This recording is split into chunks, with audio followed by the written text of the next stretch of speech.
함께 사도신경으로 우리의 신앙을 고백하며 예배 자리로 나아가겠습니다. 나는 전능하신 아버지 하나님, 천지의 창조주를 믿습니다. 나는 그의 유일하신 아들, 우리 주 예수 그리스도를 믿습니다. 그는 성령으로 잉태되어 동정녀 마리아에게서 나시고 본디오 빌라도에게 고난을 받아 십자가에 못 박혀 죽으시고 장사된 지 사흘 만에 죽은 자 가운데서 다시 살아나셨으며 하늘에 오르시어 전능하신 아버지 하나님 우편에 앉아 계시다가 거기로부터 살아있는 자와 죽은 자를 심판하러 오십니다. 나는 성령을 믿으며 거룩한 공교회와 성도의 교제와 죄를 용서받는 것과 몸의 부활과 영생을 믿습니다. 아멘. 찬송가 183장 함께 찬송하겠습니다. 통일 찬송가는 172장입니다. 찬송가 183장, 통일 찬송가 172장을 함께 찬송합니다. 빈들의 마른 풀같이 시들은 나의 영혼, 주님이 약속한 성령 간절히 기다리네. 가물어 메마른 땅에 단비를 내리시듯 성령의 단비를 부어 새 생명 주옵소서. 반가운 빗소리 들려 산천이 춤을 추네. 봄비로 내리는 성령 내게도 주옵소서. 가물어 메마른 땅에 단비를 내리시듯 성령의 단비를 부어 새 생명 주옵소서. 절 따라 우로를 내려 초목이 무성하니 갈급한 내 심령 위에 성령을 부으소서. 가물어 메마른 땅에 단비를 내리시듯 성령의 단비를 부어 새 생명 주옵소서. 참되신 사랑의 언약 어길 수 있사오랴. 오늘의 흡족한 은혜 주실 줄 믿습니다. 가물어 메마른 땅에 단비를 내리시듯 성령의 단비를 부어 새 생명 주옵소서. 아멘. 함께 기도하겠습니다. 하나님 참으로 감사합니다. 오늘도 우리에게 새 날을 허락하여 주시고 이 아침에 잠에서 깨어 하나님을 찬양하고 하나님을 예배하고 또 주님의 말씀 앞으로 나오게 하시니 감사합니다. 우리가 날마다 주님의 말씀을 사모하며 나아가는 영혼 될 수 있도록 하여 주시옵소서. 세상의 어떠한 것보다 주님의 말씀이 가장 귀하고 가장 값지며 또한 우리의 모든 기준과 또한 표준이 되고 우리의 삶의 지침이 되는 그러한 말씀임을 고백하며 나아가는 하루하루의 삶 될 수 있도록 하여 주시옵소서. 날마다 주님 우리와 함께하여 주시고 우리를 안아주시고 또 놀라운 사랑과 은혜를 부어주심에도 불구하고 우리가 그 사랑과 은혜를 까먹고 살 때가 많음을 고백합니다. 이 시간 회개하오니 주님 우리를 긍휼히 여겨주시고 온전히 하나님의 은혜로 덮어주시며 하나님의 사랑 가운데 우리가 담대히 나아갈 수 있도록 하여 주시옵소서. 주님이 또한 우리에게 믿음 허락하여 주셨사오니 그 믿음으로 우리가 주님을 굳게 붙잡고 믿는 도리이신 우리 예수 그리스도를 따라가며 우리가 예수님을 바라보며 나아가는 삶의 하루하루의 순간 될 수 있도록 주님께서 역사하여 주시옵소서. 주님께서 사랑하시는 센텀 장로교회를 위해서 기도합니다. 담임 목사님과 장로님, 권사님 또 집사님 그리고 많은 성도님들과 또한 우리 다음 세대에 이르기까지 모든 교회가 한 공동체가 되어서 거룩하고 또 주님의 사랑을 알고 주님의 은혜를 알고 또한 주님을 닮아가는 귀한 공동체 되게 하여 주시옵소서. 그리하여서 주님이 우리에게 주신 미래를 준비하고 이 세를 책임지고 또한 선교를 우선하는 그러한 비전 가운데 하나님의 뜻을 발견하는 오늘 하루와 또 이 가을 될 수 있도록 주님 함께하여 주시옵소서. 코로나와 여러 가지 상황과 형편으로 인해서 어려운 가운데 있는 성도들이 있습니까? 하나님, 주님께서 그 모든 것 아시오니 주님께 우리가 충보하는 가운데 주님께서 그들의 형편을 살피시사 모든 묶인 것들이, 모든 하나님 억압되어 있는 것들이 풀리고 자유하고 또한 하나님 상황이 열리는 그러한 놀라운 역사가 오늘 하루 가운데 또 이 시간들 가운데 임할 수 있도록 주님 함께하여 주시옵소서. 또한 병중에 계시는 우리 성도님들 가운데 또 요양원에 계시는 어르신들 가운데 하나님의 놀라운 평화와 평강이 그 마음을 주장하게 하여 주시옵소서.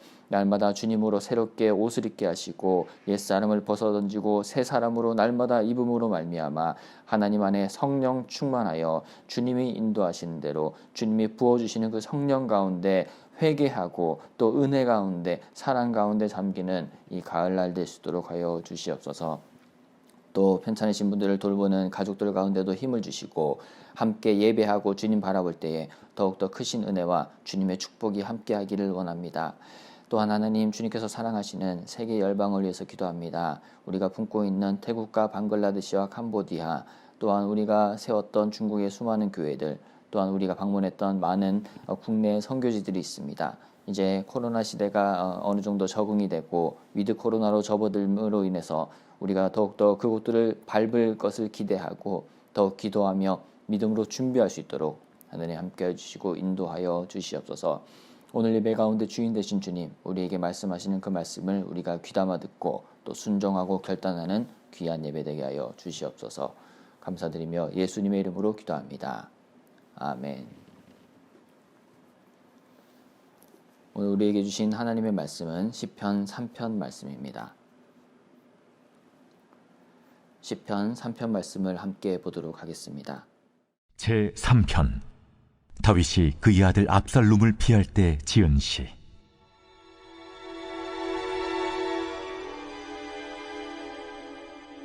여호와여, 나의 대적이 어찌 그리 많은지요. 일어나 나를 치는 자가 많으니이다. 많은 사람이 나를 대적하여 말하기를 그는 하나님께 구원을 받지 못한다 하나이다. 여호와여, 주는 나의 방패시오 나의 영광이시오 나의 머리를 드시는 자이시니이다. 내가 나의 목소리로 여호와께 부르짖으니 그의 성산에서 응답하시는도다. 내가 누워 자고 깨었으니 여호와께서 나를 붙드심이로다. 천만인이 나를 에워싸 진친다 하여도 나는 두려워하지 아니하리이다. 여호와여, 일어나소서. 나의 하나님이여, 나를 구원하소서. 주께서 나의 모든 원수의 뺨을 치시며 악인의 이를 꺾으셨나이다. 구원은 여호와께 있사오니 주의 복을 주의 백성에게 내리소서. 오늘 우리가 시편 1편과 2편에 이어서 3편 말씀을 보도록 합니다. 이 3편 말씀의 표제를 보면 다윗이 그 아들 압살롬을 피할 때에 지은 시라고 적혀 있습니다. 그래서 이 시편의 배경이 되는 상황들을 우리가 먼저 살펴보기를 원하는데요. 이 시편의 배경이 되는 것은 사무엘하 15장부터 나오는 이야기입니다. 사무엘하 15장에 보면 다윗의 아들인 압살롬이 이제 왕이었던 아버지 다윗에 대항하여 이제 반항하여서 반란을 일으키고 자신이 스스로 왕이라 칭하고 많은 백성들의 환심을 사서 아버지를 쫓아내려고 하는 그런 반역을 저지르는 모습들로 이제 시작하는 게 바로 사무엘하 15장입니다.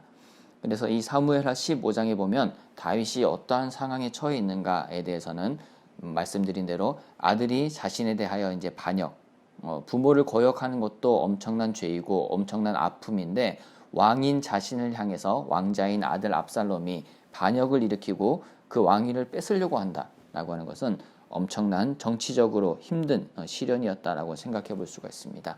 이뿐만 아니라 다윗과 함께하였던 다윗이 소중히 여겼고 나름 그 가운데 모사라고 칭할 수 있는 신하까지도 이제 압살롬의 편을 들고 배반하는 모습들을 통해서 다윗에게는 크나큰 아픔과 상처가 되었던 모습을 사무엘하 15장에서는 잘 설명을 하고 있고요.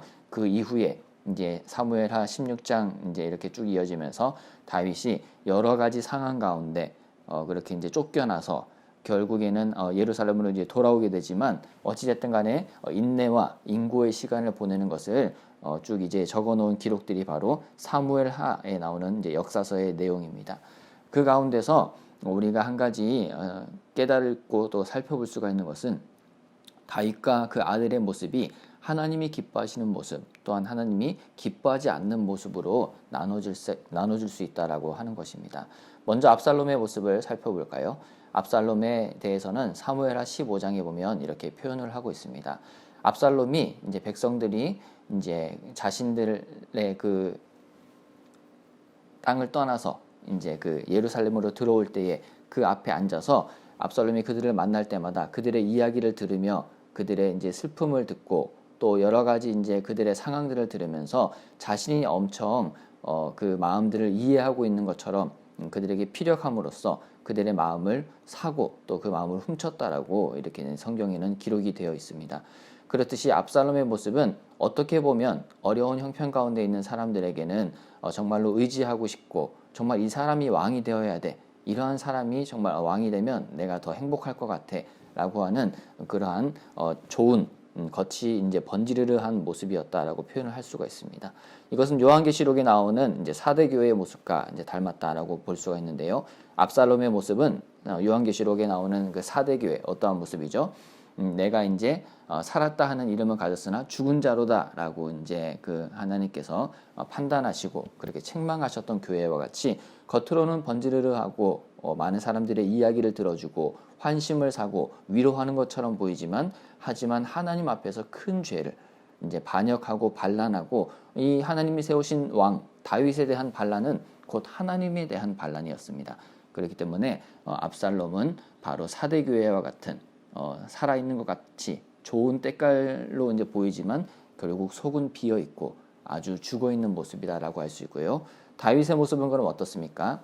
요한계시록에 나오는 빌라델비아 교회와 같이 내가 작은 것을 가지고도 내 말을 지키고 나를 배반하지 아니하였다라고 하는 하나님의 칭찬을 들은 빌라델비아 교회와 같이 다윗의 모습이 바로 그러한 모습이었다라고 우리가 생각해 볼 수가 있습니다.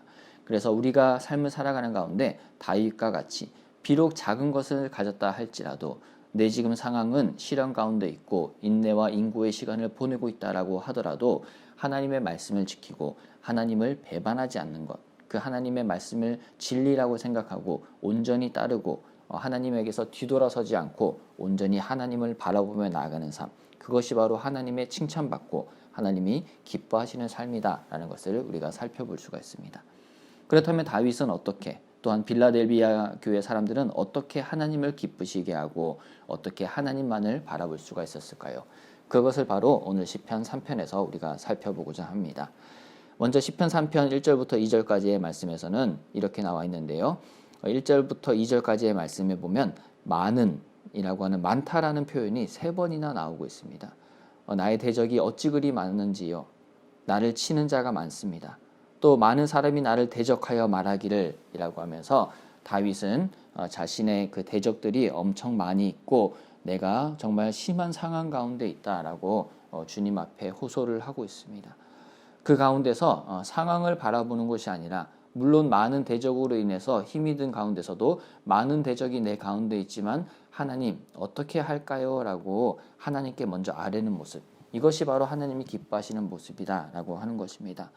우리가 오늘 하루의 삶을 살아가는 가운데 또 지금에 처해 있는 많은 상황 가운데 하나님 나에게 둘러싸고 있는 시련이 왜 이렇게 많습니까? 나에게 이렇게 이래라 저래라 하는 사람들도 너무 많고요. 또 이렇게 저렇게 내가 해결하지 못하는 문제들도 너무나 많습니다. 그 모든 많은 것들을 어떻게 해야 한다고요? 바로 하나님 앞에 아뢰는 것. 그것이 바로 하나님을 기쁘시게 하고 하나님의 뜻을 발견하는 첫 번째 단계다라고 생각해 볼 수가 있습니다. 그래서 오늘 하루의 삶을 살아가는 가운데 우리가 하나님께 아뢰고 하나님 정말 이 많은 산적해 있는 문제들이 있습니다. 이것을 가지고 주님 앞에 나아가는 귀한 시간이 되었으면 좋겠습니다.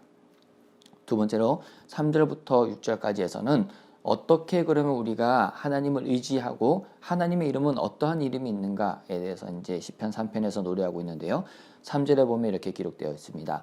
여호와여 주는 나의 방패시요 나의 영광이시요 나의 머리를 드시는 자이시니이다. 라고 나와 있으며 4절에 이어서 내가 나의 목소리로 여호와께 부르짖으니 그의 성산에서 응답하신다 라고 분명한 확신의 찬 노래를 다윗이 부르고 있습니다. 이 확신의 찬 노래가 우리의 노래가 되기를 원합니다. 하나님은 우리의 방패고 우리의 영광이고 우리의 머리를 들게 하시는 분이다. 많은 수치와 시련과 환난 가운데서 고개를 숙여서 숨게 되고 우리의 대적들을 피하게 되는 그런 모습 가운데서도 하나님은 영광 가운데 하나님의 영광으로 우리를 인도하시고 우리의 머리를 드시는 분입니다. 그분을 향해서 우리가 할 것은 여호와께 부르짖는 것, 우리의 목소리로 가지고 주님께 부르짖고 아뢰고 주님을 찬양하고 기도할 때에 주님께서 하나님의 거룩한 산에서 응답하시는 그러한 약속과 이 말씀을 우리가 믿고 또 의지하며 나아가는 것이 우리의 삶이 되어야 할 줄로 믿습니다. 이 하루 가운데 그렇게 하나님을 고백하고 찬양하며 하나님을 의지하며 이 약속의 말씀으로 나가는 우리의 삶이 되었으면 좋겠습니다. 마지막으로 하나님을 기쁘시게 하는 그 비결, 그 방법을 7절부터 8절까지에서는 이렇게 표현을 하고 있습니다. 먼저 8절을 살펴보기 원하는데요. 구원은 여호와께 있다라고 표현을 하고 있습니다. 우리의 많은 그 환난과 시련의 상황 가운데 또한 주님 앞에 우리가 고백하며 나가는 가운데 우리가 더 분명하게 기억해야 되는 것은 우리를 구해주는 구원, 그 구원이 누구로부터 오는가라고 하는 것입니다. 바로 하나님 여호와께, 여호와 하나님께서 우리를 구해주시는 분이다 라고 다윗은 고백을 하고 있고, 그러면서 8절 후반절에 주의 복을 주의 백성에게 내리소서라고 주님을 찬양하고 있습니다. 하나님의 복이 어디로 갑니까? 하나님의 복은 하나님을 기쁘시게 하지 않는 사람에게 가는 것이 아니라 하나님을 기쁘시게 하는 주의 백성에게 내린다라고 하는 것입니다. 그래서 압살롬과 같이 사대교회의 그 사람들과 같이 하나님을 기쁘시게 하지 않는 사람들에게는 주의 복이 갈 수 없죠. 하지만 다윗과 같이 또 빌라델비아 교회의 사람들과 같이 하나님을 기쁘시게 하면 자연스럽게 주의 백성에게 주님께서 복을 주신다라고 하는 이 말씀을 우리가 기억했으면 좋겠습니다. 또한 7절에서 뭐라고 말씀하고 있습니까? 나의 하나님이여 나를 구원하소서. 이 구원이 하나님께로부터 온다라고 얘기했죠. 그러면서 뭐라고 고백하냐면 주께서 나의 모든 원수의 뺨을 치시고 악인의 일을 꺾으셨다라고 얘기를 하고 있습니다.